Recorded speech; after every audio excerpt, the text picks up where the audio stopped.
গরুতে যে ভ্যাকসিনগুলো দিতে হয় তার ভেতরে অবশ্যই যেটা দিতে হবে সেটা হচ্ছে খুরাই রোগ, অনেক সময় এঁসো রোগও বলা হয়। তার মানে হচ্ছে মুখে ঘা হয় আর পায়ে ঘা হয়।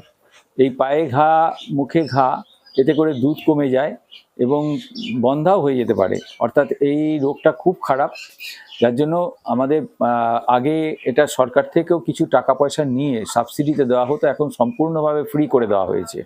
একটাই কারণ, এটা একেবারে জাতীয় স্তরে করা হচ্ছে, যে একটাই কারণ হচ্ছে যে সমস্ত ভারতবর্ষের যত গরু আছে সব গরুগুলোকে যাতে বছরে দুবার করে এই এফএমডি ভ্যাকসিন, ওটাকে ফুট অ্যান্ড মাউথ ভ্যাকসিন বলা হয়, foot and mouth disease vaccine, foot and mouth disease vaccine মানে হচ্ছে এফএমডি ভ্যাকসিন।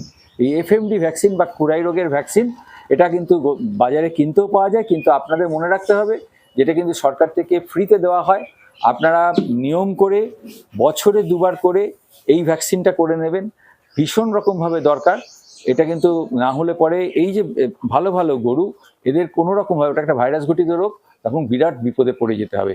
এছাড়াও আরও অনেক ভ্যাকসিন আছে, কিন্তু আমি প্রথমত জোর দেবো যে সবাই যেন খুরাই রোগের ভ্যাকসিনটা করে নেন।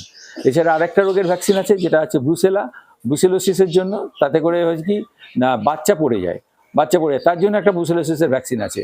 এখন আমাদের কাছে যে খবরটা আছে যে ডাক্তারবাবু থেকে শুরু করে, প্রাণীমিত্রা থেকে শুরু করে বা প্রাণী বন্ধু থেকে শুরু করে যখন তারা ভ্যাকসিনে যাচ্ছেন, তখন কিন্তু ফার্মার বলছেন যে না আমি ভ্যাকসিন করাবো না।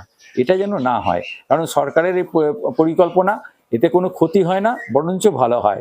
যখনই ভ্যাকসিনের জন্য যাবে, যেমন আমরা আমাদের বিভিন্ন রকমের ভ্যাকসিনের জন্য আমরা লাইন দিয়েও ভ্যাকসিন নিই, ফ্রিতে করা হয়, আমরা এটা কোভিডের সময় দেখেছি। একই রকমভাবে গরুতে যে ব্যবস্থাগুলো করা হচ্ছে, এই সরকারি ব্যবস্থাগুলো যেন সকলে উপলব্ধ করেন এবং তারা যেন তাদের সঙ্গে সহযোগিতা করেন।